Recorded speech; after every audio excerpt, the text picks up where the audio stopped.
in this Arctic weather. Well, today I'm going to share with you some words of inspiration, and the first hint. This comes directly from Spirit, okay? Because normally I sit down at the computer when they have me inspired, and Annette knows this all too well when she comes up here and invests those beautiful invocations and then the blessings at the end of the service. That is truly Spirit inspired, okay? So today I'm going to share with you about the little voice within. And how many of us talk to ourselves? Okay. Do we really know who we're talking to or who's talking to us? Okay. And well, that's something that we need to sit and contemplate on. You know, who is it that's talking to us? Where's that voice coming from? Is that in our heads? Is it the knowledge that we have that we keep repeating? Is it the voice of a friend? Is it the voice of an ally rather? Or is it the voice of a foe? And by foe I mean, you know, the ego or the lower self that constantly criticizes everything we say and do. You're not good enough, you're not this, you're not that, and you know, you're not capable. Okay? So we need to pay attention to those thoughts or that little voice that's deep within, because for most of us that really know and understand that everything begins with a thought. So what are those thoughts that that little ego, that little voice within is telling us? Okay? But before we even get to that, we really need to sit down and sit in contemplation of what is that voice that's within us, that's, you know, constantly talking to us. And how can we distinguish whether it's the foe or it's the ally? Okay? So, I'm going to read directly what Spirit gave, and then I guess they meant for me to be inspirational after that. Okay? So, before we incarnated, okay, before we came into this 3D world, into the physical, there was already a consciousness out there, okay? And what do I mean by consciousness? I mean, there's an understanding. The world evolves from point A to point B, and each generation of people, they have their own understanding, their own knowledge of things, okay? What our parents taught us when we came in here is they learned from their parents, their teachers, the society back then, and their parents, and so we go way back. And so that's what I mean, there's already a consciousness of what people believe. Okay? And that belief, it's a universal consciousness, because just like we experienced back in 2020, COVID. When did the world ever, all the governments that are constantly fighting each other, come together under one banner of COVID, if you so choose? Okay? So we go through a process of a collective consciousness of understanding of beliefs, and so that's where it is. Okay? So sometimes is that voice that's within talking to us, is that the voice of consciousness? Okay? We have social media, we have TV and all of that, so it's always telling us what to do, how we be, and you know, the best. Always trying to fix something by the magic pill. And there is no magic pill, there's no book, no magic bullet. What is our part of the consciousness now, that the collective consciousness that's going on? Okay, I'm one of those people, I don't go to the doctor very often because they're not going to practice on me. They should have learned in medical school. If they don't know it, then I'm not going to be the guinea pig for them to try this, try that. No, there is no trying. You either fix it or you don't.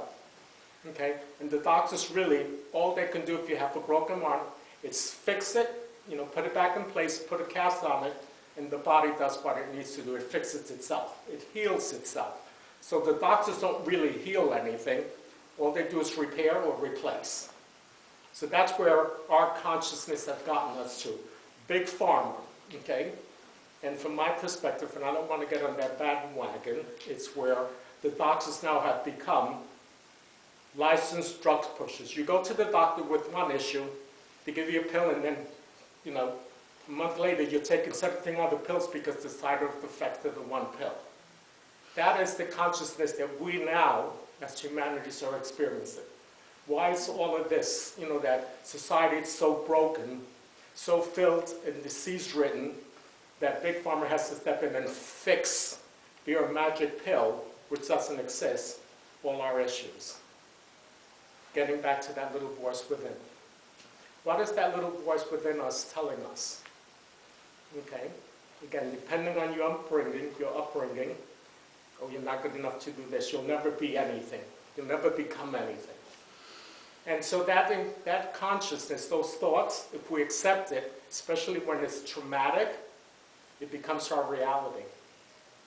The thoughts again. We create via our thoughts.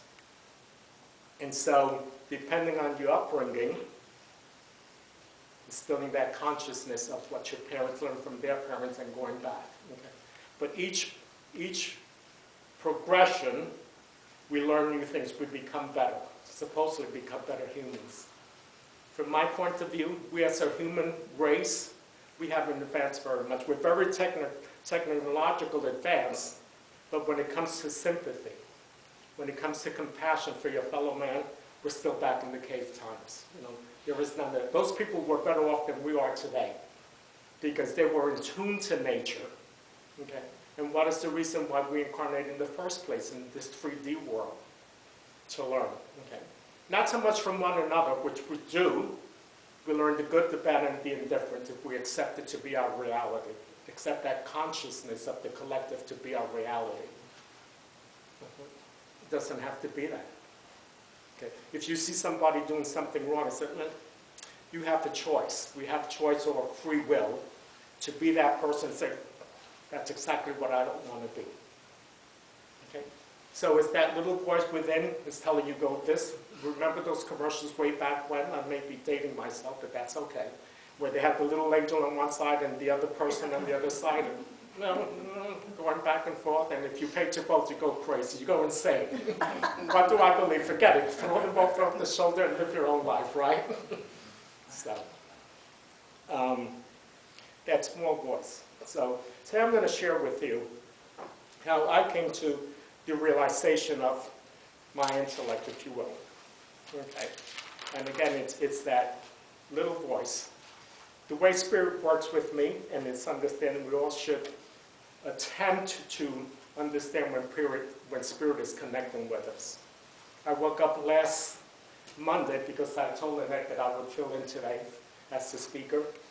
And so I said to Spirit before I went to bed, incubating, the desire of what's to be. What am I going to share with people when I stand up here, with all of you all? Okay? And so that little voice said, the voice within. It's already talking to me, but now I'm paying attention because I've asked Spirit, I put the question out there, and now they're hopefully going to give me the information that we all need to hear.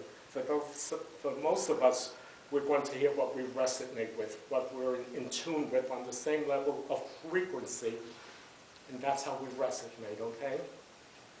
So, have you ever heard, and this is the first part they gave me, okay? Have you ever heard the term self-realized? Okay. Anybody's heard that term? Okay. So what does that mean? Okay. What does that look like to be self-realized? Okay. Have we ever pondered upon that? Again, it's basically a term that's used to describe a yogi or someone that's enlightened. Okay. We all are. In some capacity, in some way, we are all enlightened because we all have information. Nobody's up here, that this is not functioning, the brain's not functioning, for us to collect knowledge. Okay, we collect knowledge, but what are we doing with knowledge? You go to the library, there's 1 million books on those shelves. They're sitting there for somebody to pick it up, okay, and read through it. That's still knowledge. When we put that knowledge that we've absorbed into practice, that's when it becomes wisdom. Otherwise, it's just another book on the shelf, waiting for somebody to pick it up and either use what's in there as a guidance, as an experience, and there's a whole lot of information in those shelves. So self-realize. That little voice within, if we really pay attention, that voice and recognize, to become aware of what it's saying, who is in there that is speaking to us, okay? Is it the witness? Is it the observer? And what do I mean by the witness and the observer? Because when we go into retrospect, when we go back into digesting the information that we take in, you can take it in and ignore it. Because we get so much bombarded, but when we sit with something that really resonates, not to dissect it, but to understand it better so that we can apply it, so we can make it, turn it into wisdom. Okay? So by witnessing, you will witness something that happened, and you judge it or you don't. When you judge it negatively, the ego or the lower self, or you can judge it positively by seeing, I can make this better. This wasn't that great, but I can make it better. Because life is always about making things better, about progressing, evolving. Okay? So you're either the witness or you're observing what's going on. And that's what we should be doing with our thoughts, that little voice within. We should be observing, what is it telling us? Can I trust the information that's coming, that little voice on this side or the little voice on this side? Which side are we going to listen to? And interestingly enough, I'm going to divert a little bit here. When I got my book to make the notes, when I normally sit at the computer, I came across this prayer in the book. Okay? So I'm going to share that with you right now. A prayer for inspiration. I am blessed in the knowledge of my higher self, and I ask that the way may be clear for me, for the divine plan of my life. For me to fill the place that only I can fill. For me to do the work with the gifts that the Infinite has bestowed upon me to be of service to my fellow man. I ask that all doors be made open now as a clear channel to free and endless abundance. To be poured upon me, but not so much upon me, to be poured upon all of us. Okay? I ask that all the above come to pass in perfect balance, peace, and harmony under God's divine will. Interesting, just out of that little voice within. That little voice was already talking to me, answering more questions that I even put out there.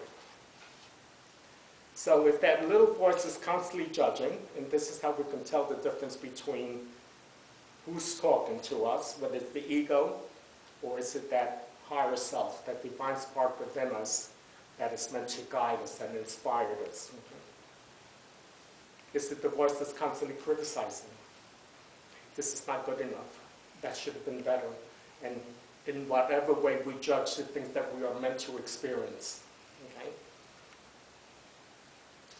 Or is it all of that? The voice that's always constantly talking and criticizing and picking in everything and tearing everything apart. That's the voice of knowledge. The voice, again, of the collective that we've learned, okay, and we haven't separated from what we've learned to become authentic to ourselves in our own beliefs. Like I said, if your father was abusive, you can follow that same path, or you can say, I'm not going to be like my father and be something else. So it gives us an opportunity to change course, to change our direction, to become more authentic to ourselves. So all that knowledge that we get from our parents, the teachers, even our loved ones, our partners, society, TV, okay? That's all knowledge, okay? So when does the wisdom come in? The wisdom comes in when we sit down and truly listen to that little voice within from the higher self, the wisdom side, okay? That tells us that we're not broken, that we can be of service to our fellow man, that we can do the things like the little prayer said to be of service to our fellow man. Because that's the other reason why we come in to this reality, to be of service to one another, and we do it whether we realize it or not. All of us in service. I'm standing up here, but I'm really sitting with you out there, sharing what words of wisdom Spirit gave to me to share with you as I ask. And the prayers go, you ask and you shall receive. So, all of that. So then the wisdom with the collective consciousness that exists before we came into this world. the programming, okay? Because when we start picking up knowledge, we're being programmed. It's like a computer. It's clear until we start putting in the programs. I wanted to do this and I wanted to do that, and you pick up all of this knowledge that can be used in whatever way. Okay? But that knowledge that we get, that we read, we have to put it into practice so that it can become wisdom. And then that's where we're truly listening to the one on this side and not so much the one on that side. Okay. So now we have to untangle all the knowledge and allow that small voice within to guide us as our true authentic self, our ally in the continuing process of expressing life in this 3D material world. January 27th, Tuesday, the second part of the question that I posed to Spirit.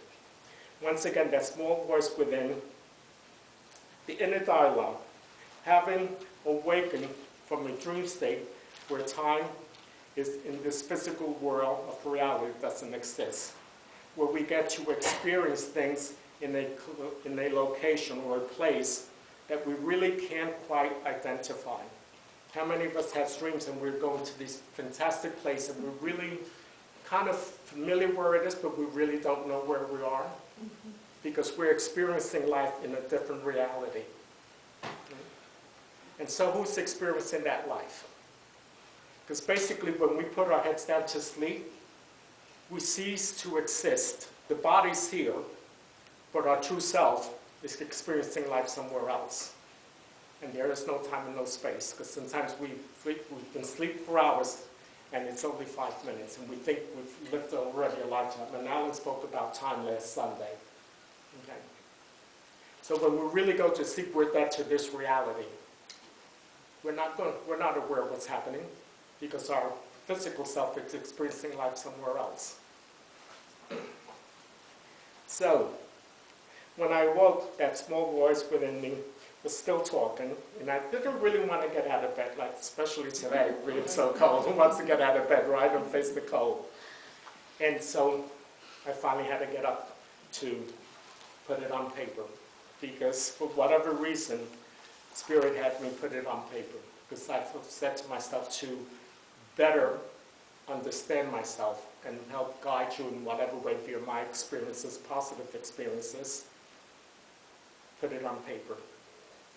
And so, for those of us that are interested, I did a smaller version of what I'm talking today, so if you're interested after the service, please see me. And so, the conversation went on, so I got up and started putting it on paper, writing down. Okay. And so, I'm not going to go into this. Half of the time I can't even read my writing. It's with this. So, getting back to the point of the small voice within, what is the self-realization? The self-realization is when you become aware of the illusion of this 3D world. Okay? We're all actors playing our roles. Some of us are playing the roles of the hero, some of us are playing the roles of the victim. Okay? And these are merely roles, but in this 3D reality, we see it as fact. Oh, that guy is bad. Okay? And that guy's good. And he's the hero, and he's the victim, and all of this stuff. We're all playing roles. Because when we're incarnated, our higher self said, via the personality, okay, the drama, the lower self, the ego, you're going to go into that 3D world, and it doesn't ask you if you want to experience having lost a child. It doesn't say. Okay. Just like when you were inducted into the Army. We're going to do a 5-mile, march today. They don't ask you, oh, you want to go on the march, especially at 30-degree weather? They tell you, you are going to do it. The soul tells you when you incarnate, you're going to experience this, you're going to experience that, you're going to do that. And why? For the experience, to gain the knowledge, because only when we experience things that we really understand it, that we gain knowledge. Okay? And not so much knowledge, it becomes wisdom because we have put it into practice. Again, that little voice, however it tells you. So sometimes in meditation, and most of the people here have sat in meditation with me, is to go in and start talking to that true voice within that's going to guide you on the right path. It doesn't tell you you need to do this, it just guides you. If you go that way, it's going to let you go that way, but eventually it's going to guide you back to that right path that you should be on. And there is no right or wrong path. As long as you're on the path, it's going to take you somewhere, it's going to lead you somewhere. Sometimes you need to take the scenic route to get to where you're going. Okay? And if you're listening to that voice within, you avoid all the bumps, all the hardships along the way. So if we're really paying attention to that voice within that's guiding us, and it's there to guide us, to prevent us from experiencing the hardships. We're still going to experience it, but it's not going to be as severe. So, in closing, I want to share with you one last thing. Okay? The voice within, it comes from, and it can be found in 1 Kings 19, verse 11 through 13. Okay? So this was already, again, I spoke about the collective consciousness. This is part of what I mean, the collective consciousness. These things that went on before us that still exist, but they can still be of guidance to us. I'm one of those people that I like to investigate the past traditions, because those people from the past, they were more connected to nature. They didn't have all the distractions that we have now. We're so distracted that we try to hold 5 conversations at the same time, juggling. So our plates are so much filled with all this unnecessary stuff that we don't have time to listen to that little voice within. And even that sometimes, if we don't remember to turn off the cell phone, we're in deep meditation and the phone rings, oh, I gotta go get that. Get it. Finish what you were doing, instead of having something else that you didn't finish, that you didn't accomplish. And then when you've done that, then pick up the phone and answer. Okay? So, last thing. Are we listening? Are we listening to that voice? Are we even ready to listen to that voice? Because that's how we become to the stage of being self-realized, to realize that all of the distractions that keep us from being authentic to ourselves, because we're juggling all of this other stuff that's really not important. Like I said before, because all of this stuff that's loaned to us for the experience while we're here in this 3D world stays right here. It belongs to Mother Earth. And even this garment that we wear, having that divine spark, stays right here with Mother Earth. And what truly belongs to the infinite goes back to infinite. You go back home. So you can consider your life as you're on vacation now, and then when you go back home, you get to really do your work, to be that divine spark of God that you are, that you've always been. And with that I leave you, may you always be blessed.